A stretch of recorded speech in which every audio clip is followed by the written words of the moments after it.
Shalom, ada sukacita amin. Hari ini kita bersyukur ya oleh kemurahan Tuhan di minggu ketiga.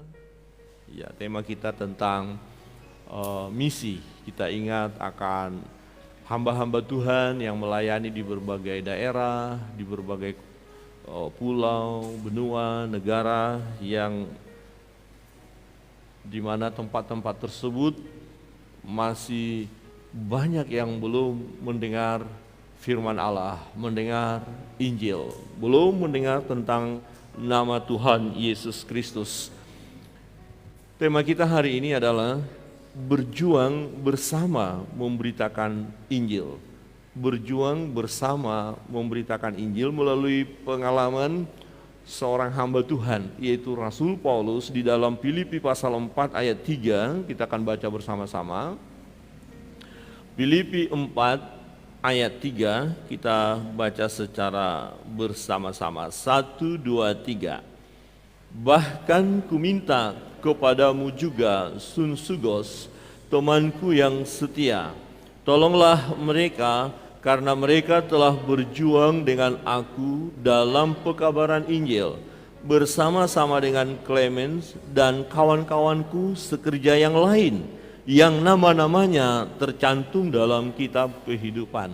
Di dalam pasal 4 ini, ya, surat Filipi ditulis oleh Rasul Paulus dalam keadaan dia di penjara. Dia ingat jemaat ini dan dia ingat akan teman-temannya, rekan-rekan sekerjanya. Ya, dan di dalam penjara ternyata dia mendengar ada masalah juga. Ya, kalau kita melihat di ayat 1, ya, di situ ada masalah, ya, ada pergumulan di mana ada dua hamba Tuhan yang berselisih, ya. Dan untuk itu Rasul Paulus menasehati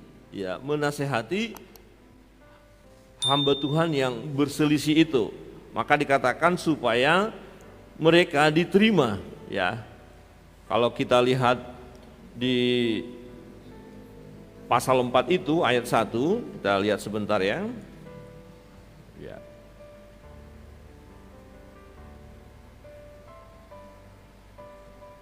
Filipi pasal 4.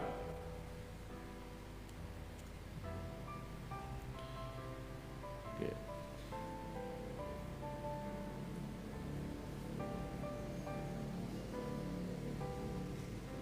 Dikatakan demikian, perselisihan yang terjadi di ayat 2, Eudia kunasehati dan Sintike kunasehati supaya sehati sepikir dalam Tuhan.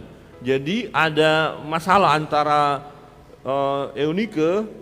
Eudia dan Sintike. Eudia dan Sintike ada persoalan, kemudian Rasul ini menasehati supaya mereka diterima.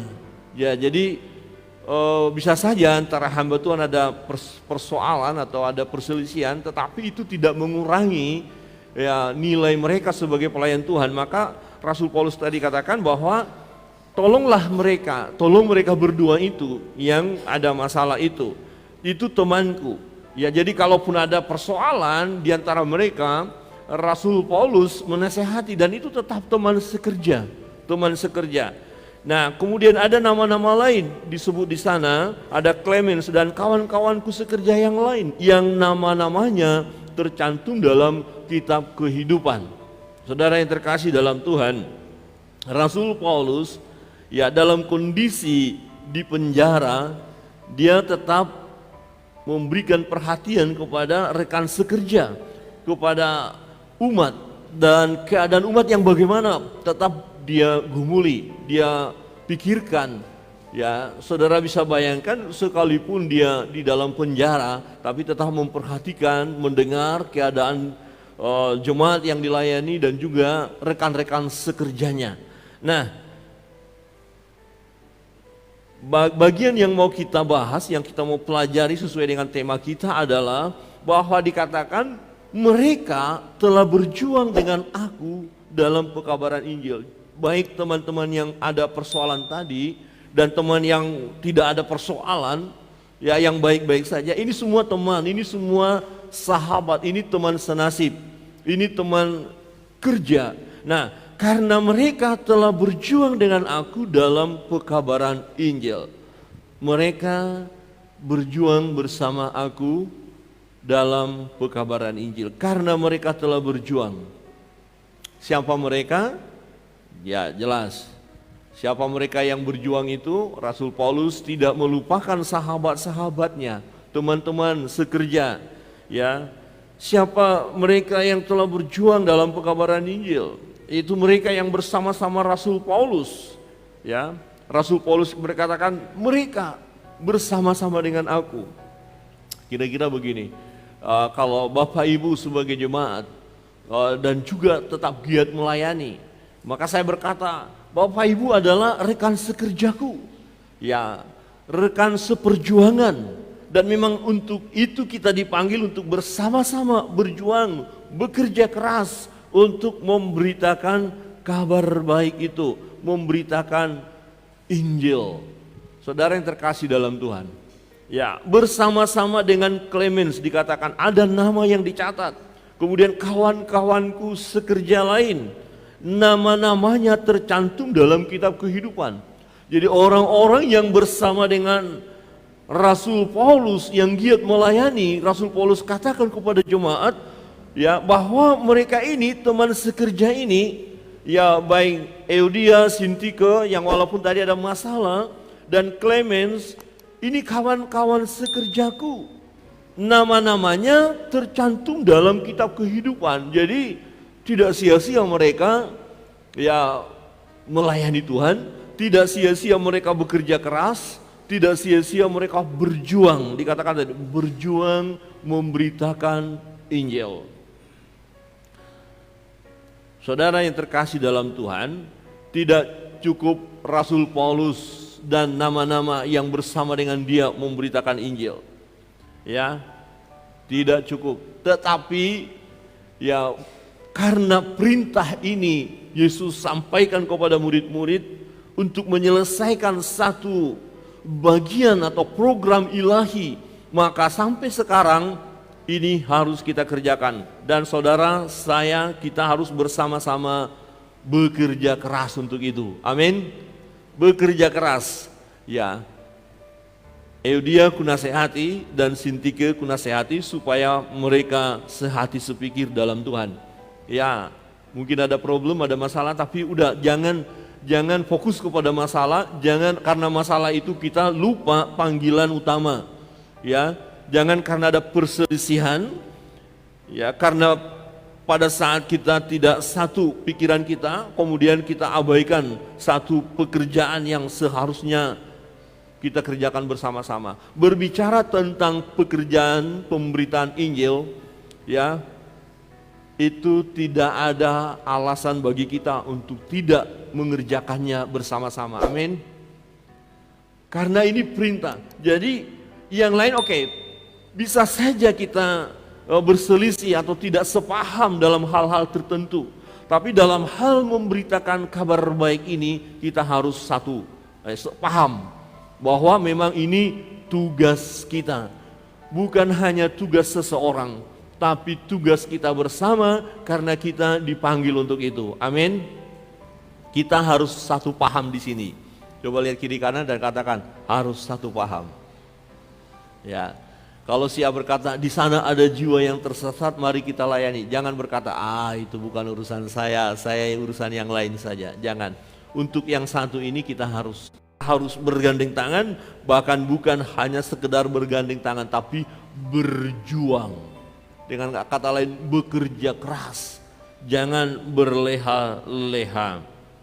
Ya, saudara yang terkasih dalam Tuhan, menjadi perenungan bagi kita, sekaligus kita bertanya di dalam hidup kita. Kita harus berjuang untuk pekabaran Injil. Mengapa? Nah, ini banyak hal tidak disadari oleh orang-orang percaya yang menyebut dirinya orang Kristen, dan lebih banyak orang berpikir bahwa pekerjaan pemberitaan Injil hanya dilakukan oleh pendeta, oleh evangelis, oleh orang-orang yang sekolah teologi, ya, oleh mereka yang mau terlibat dalam kepengurusan gereja. Hanya mereka. Kalau yang lain merasa itu bukan tugas saya. Oh, saya jemaat biasa saja, berarti itu bukan tugas saya. Itu pandangan yang keliru. Pandangan yang benar adalah kita teman sekerja. Amin.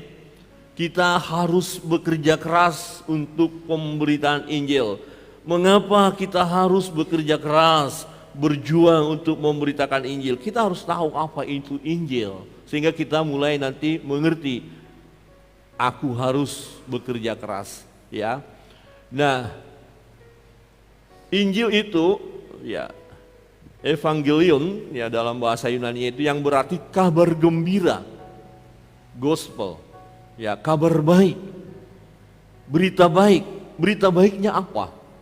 Ya, jadi kalau saudara memberitakan Injil, memberitakan kabar baik. Kabar baik itu apa? Apa isi kabar baik itu?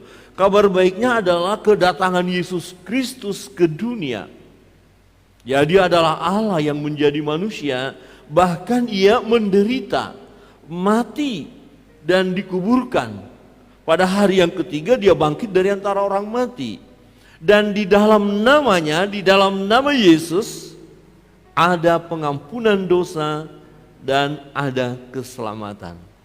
Di bawah kolong langit ini tidak ada nama yang olehnya semua manusia bisa diselamatkan. Hanya di dalam nama Yesus. Itu kabar baiknya. Dan kabar baiknya kira-kira gini, saya punya masalah yang luar biasa.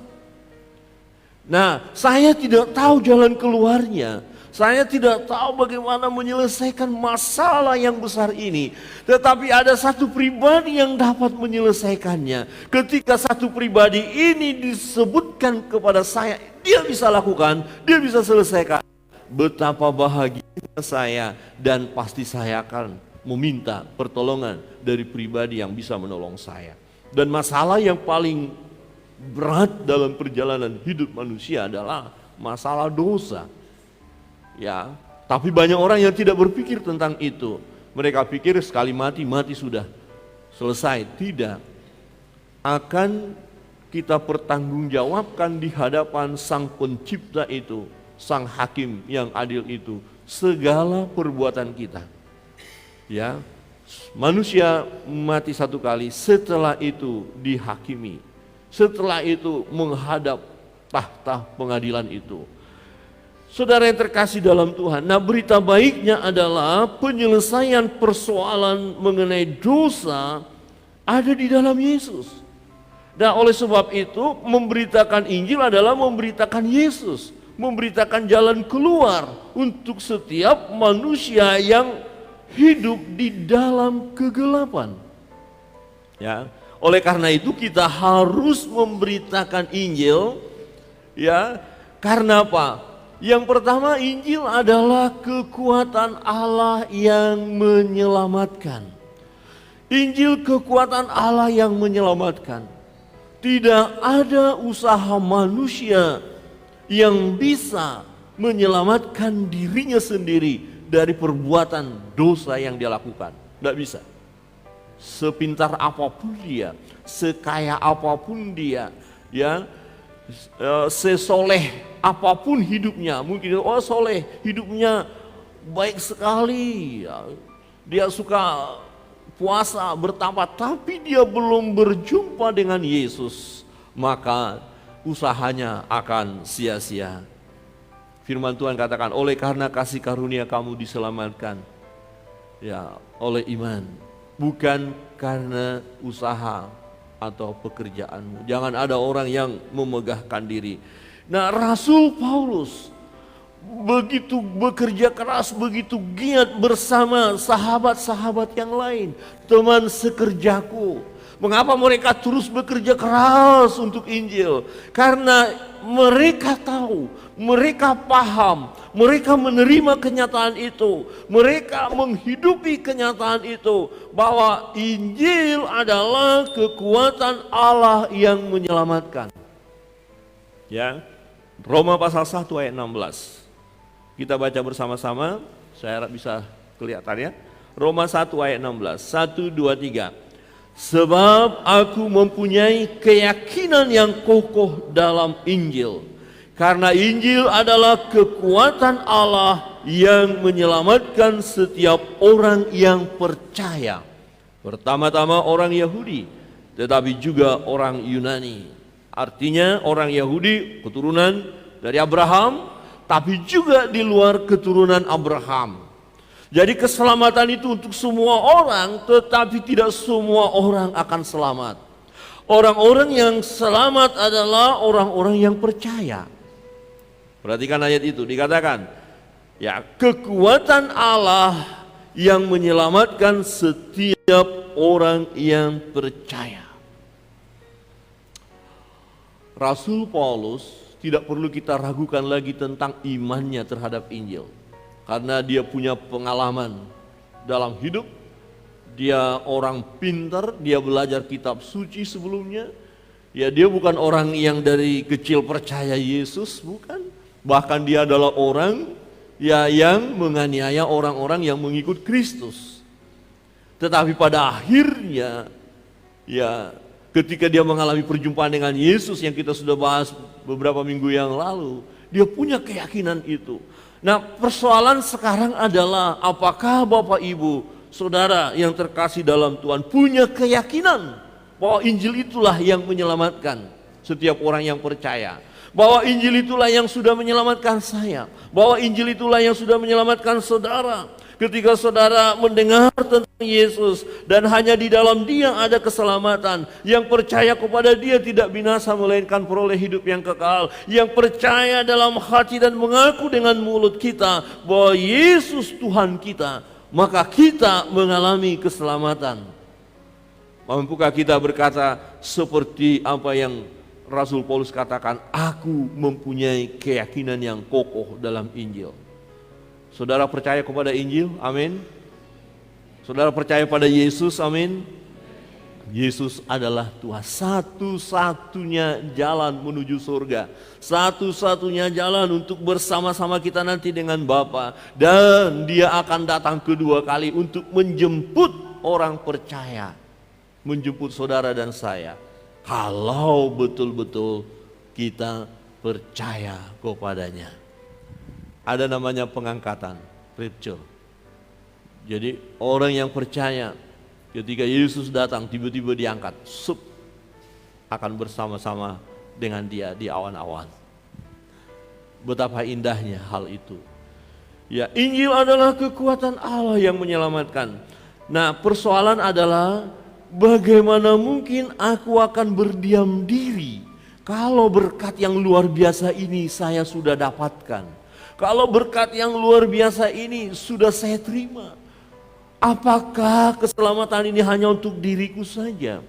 Ini perlu pertanyaan ini bagi kita supaya mendorong kita untuk bekerja keras manakala kita tahu masih banyak orang yang belum menerima berkat itu, belum menerima penyelesaian masalah besar dalam hidup mereka, belum terselesaikan dosa-dosa mereka karena mereka belum percaya kepada Yesus. Jadi keyakinan kita tentang Injil yang menyelamatkan itu jangan kita simpan sendiri, jangan kita pendam, jangan kita diamkan dia, tetapi kita harus beritakan, kita harus kerjakan, bahkan mengerjakannya lebih keras lagi. Amin. Kemungkinan pemahaman kita tentang Injil adalah kekuatan Allah yang menyelamatkan itu belum sempurna atau tidak tepat atau belum kita pahami sehingga kita berleha-leha, sehingga kita sendiri mungkin belum mengalaminya, belum yakin, ya masih ragu-ragu, masih bimbang dalam hidup ini. Nah, perlu kita mantapkan dulu di dalam diri kita, aku punya keyakinan yang kokoh bahwa Injil adalah kekuatan Allah yang menyelamatkan. Kalau aku sudah menerimanya, bagaimana mungkin aku tidak membagikan kepada orang lain? Jadi mengapa kita harus memberitakan Injil? Karena Injil itu kekuatan Allah yang menyelamatkan.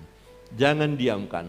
Ya, rugi rasanya kalau selama ada kesempatan, misalnya ada 20 orang yang sudah menantikannya, kalau kita berdiam diri, 20 orang ini akan binasa. Tetapi kalau kita bekerja keras, yang 20 ini akhirnya menerima Injil itu, betapa bahagianya mereka. Dan kita pun ambil bagian di dalamnya. Satu orang bertobat, malaikat bersorak-sorai di surga.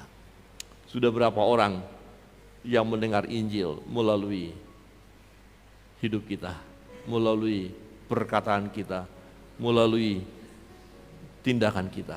Ini perlu kita renungkan dan kemudian kita harus praktekkan. Aku mau bekerja keras untuk Injil, karena kita adalah teman sekerja. Amin. Jangan itu tugasnya Pak Gembala, Ibu Gembala, evangelis, majelis, pengurus gereja. Bukan. Itu pekerjaan kita bersama. Ya. Ada amin? Ada amin? Kalau sudah kita pegang ini kekuatan loh yang bisa menyelamatkan. Kenapa kita diamkan saja? Jangan. Tetapi kita harus kerjakan. Mengapa kita harus bekerja keras atau berjuang untuk memberitakan Injil? Yang kedua, ya, karena masih banyak orang yang hidup dalam kegelapan. Ini fakta. Masih banyak orang yang hidup dalam kegelapan, belum percaya pada Yesus, dan mereka sedang menantikan kabar baik ini. Siapa orang yang tidak mau mengalami keselamatan? Siapa orang yang tidak mau hidup dalam kebahagiaan? Siapa yang tidak mau masuk surga? Semua mau. Pasti ingin mengalami hal itu. Masalah surga dan neraka itu masalah umum. Orang tahu bahwa akan ada ya tempat itu. Apakah orang yang mati ini nanti akan masuk neraka atau masuk surga? Orang tahu bahwa tempat itu ada. Ya, tetapi banyak orang belum tahu bagaimana caranya supaya akhirnya kalau seseorang itu mati, dia nanti masuk kepada kehidupan yang abadi, kepada surga itu. Itu banyak orang yang belum tahu, dan mereka sedang mencari tahu dengan berbagai cara. Ya, dan yang beruntung adalah saudara dan saya yang sudah tahu caranya masuk surga. Bapak Ibu sudah tahu caranya masuk surga? Amin. Sudah pegang kuncinya? Sudah tahu ya Bapak Ibu caranya ya? Sudah. Setiap orang yang percaya kepadanya tidak binasa, melainkan beroleh hidup yang kekal. Percaya. Ya, ini kata kunci, percaya. Tapi masih banyak orang yang belum percaya. Terus bagaimana? Orang yang percaya itu kemudian dia berseru, Tuhan, Tuhan, aku percaya kepadamu Tuhan. Ya, berseru dalam nama Yesus. Ya. Nah, orang yang belum percaya belum berseru kepada nama Tuhan. Di dalam Roma pasal 10 ayat 13. Kita baca bersama-sama. 1, 2, 3. Sebab barang siapa yang berseru kepada nama Tuhan akan diselamatkan. Yang berseru dalam nama Tuhan akan diselamatkan. Dan yang belum berseru ini masih banyak. Firman Tuhan katakan, pandang sekelilingmu, tuaian banyak sudah menguning, siap untuk dituai, tapi pekerja kurang. Yang akan menuai itu butuh tenaga. Maka perlu orang-orang percaya, orang Kristen bekerja keras untuk tuaian itu. Masih banyak orang yang sedang menantikan kabar baik itu. Dan dikatakan bahwa kedatangan pemberita kabar baik itu sangat dinanti-nantikan. Itu menyukakan hati. Sebab barang siapa yang berseru kepada nama Tuhan akan diselamatkan. Garis akhir adalah orang berseru kepada Tuhan. Tetapi bagaimana mereka supaya berseru? Ini menjadi persoalan. Ya. Di ayat 14, tetapi bagaimana mereka dapat berseru kepadanya, kepada Tuhan, jika mereka tidak percaya kepada Dia? Orang yang gak percaya kepada Tuhan tidak akan berseru kepada Tuhan. Orang yang tidak percaya kepada Yesus tidak akan menyebut nama Yesus. Orang yang tidak percaya kepada Yesus tidak akan mengandalkan Yesus dalam hidupnya, tidak akan berseru kepada Yesus dan tidak akan berdoa di dalam nama Yesus. Kalau orang yang tidak percaya kepada Yesus. Bapak Ibu sudah percaya kepada Yesus? Nah, apakah Bapak Ibu ketika punya pergumulan berseru di dalam nama Yesus? Kalau tidak berseru berarti ragu-ragu. Iya ya, Yesus bisa selamatkan saya nggak? Bisa Yesus tolong nggak sih? Ya, minta kepada Bapa di dalam namaku, kata Yesus. Ya, maka engkau akan mendapatkan. Yesus akan memberikan. Nah, tetapi bagaimana mereka dapat berseru? Orang-orang itu belum berseru. Ini semacam ya himbauan kepada orang-orang yang sudah percaya itu. Kalau kita mengharapkan orang yang belum percaya itu berseru dalam nama Yesus, terus mereka berkata, gimana kami mau percaya? Bagaimana kami berseru? Kami nggak tahu siapa dia. Ya, maka ayat berikut dikatakan, bagaimana mereka dapat percaya kepada dia jika mereka tidak mendengar tentang dia? Mana nggak ada yang bekerja keras, nggak ada berjuang memberitakan Injil. Nah, Rasul Paulus katakan, teman-teman sekerjaku, nama-nama mereka tercatat dalam kitab kehidupan dan kami sudah bekerja keras untuk Injil itu. Kami berjuang untuk Injil itu.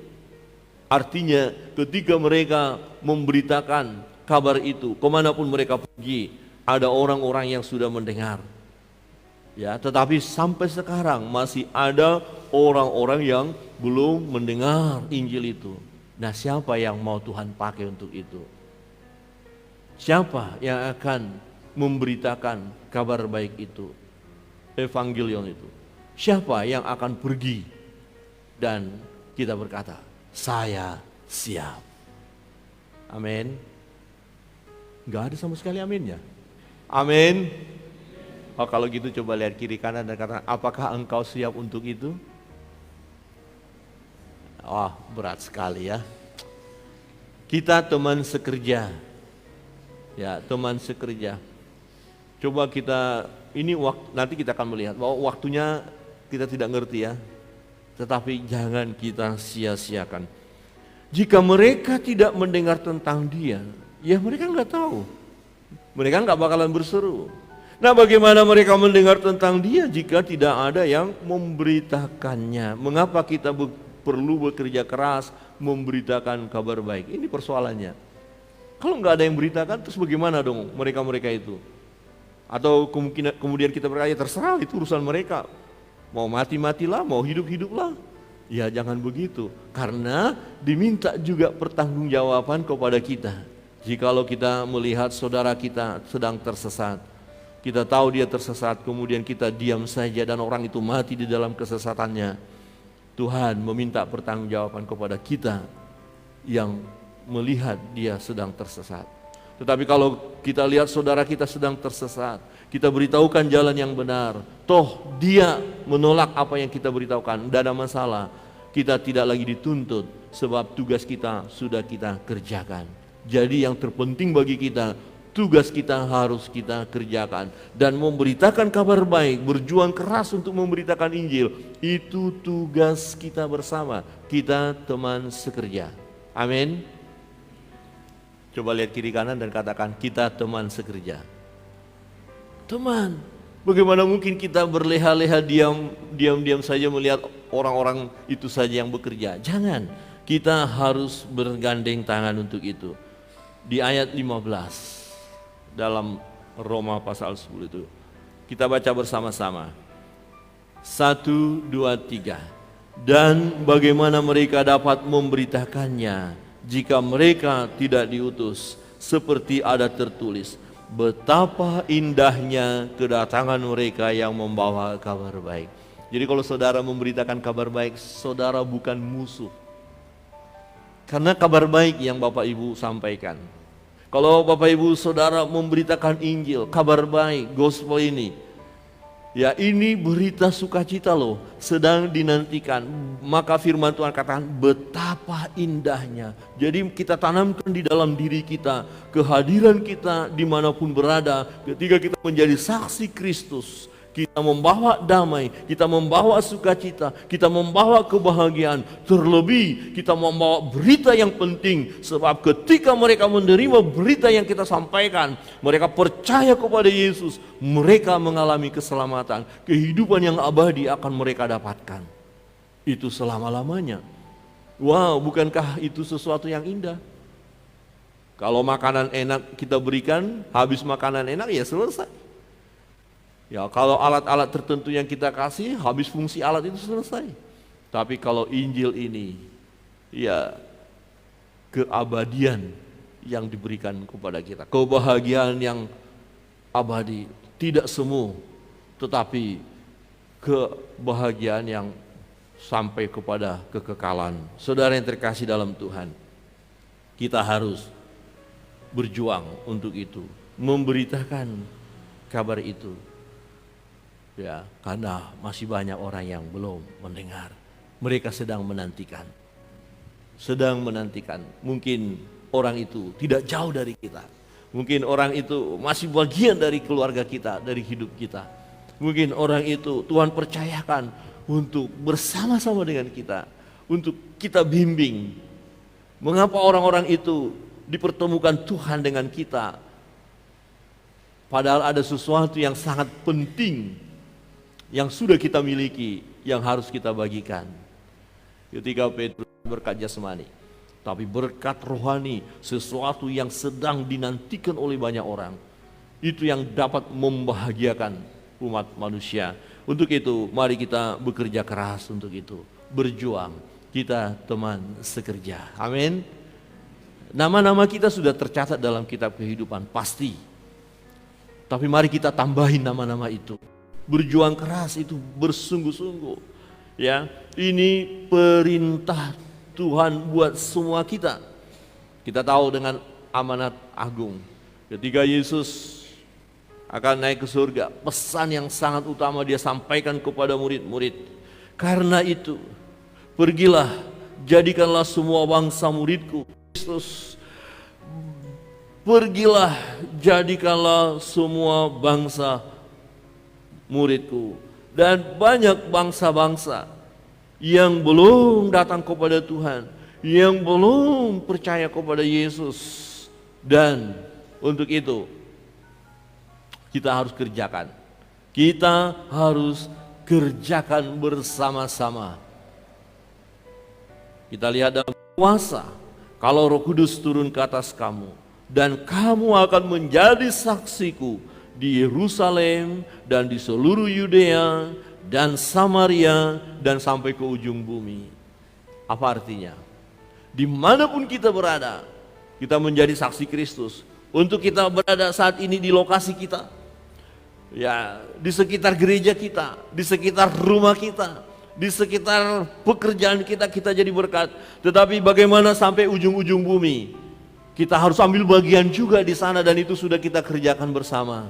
Tadi dalam doa, ada yang kita utus ke Vietnam. Saya tidak bisa pergi jauh. Kita harus berkata begitu, oh saya tidak bisa pergi jauh, tapi doaku bisa. Bukan hanya sekedar doaku, danaku bisa. Aku mau berkomitmen.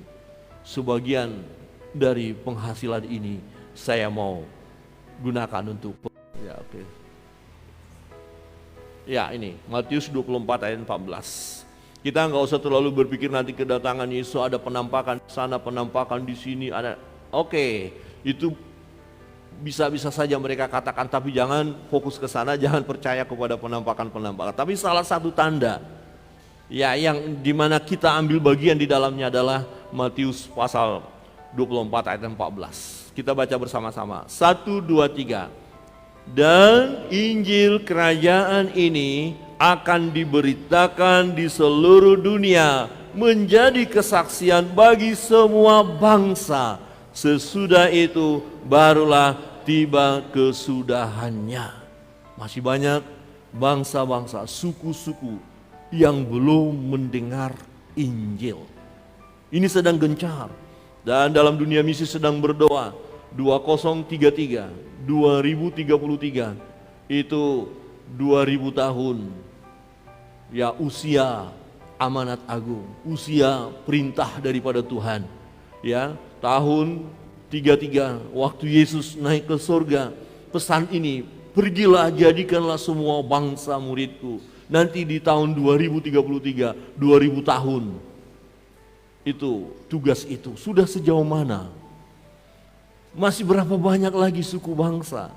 Kalau masih banyak, berarti kesudahannya masih akan lebih panjang. Sementara orang-orang yang sudah mati martir itu, nanti kita belajar di kitab Wahyu, mereka sedang berseru kepada Tuhan, berapa lama lagi, berapa lama lagi. Mereka meminta supaya keadilan itu, supaya penghakiman itu segera.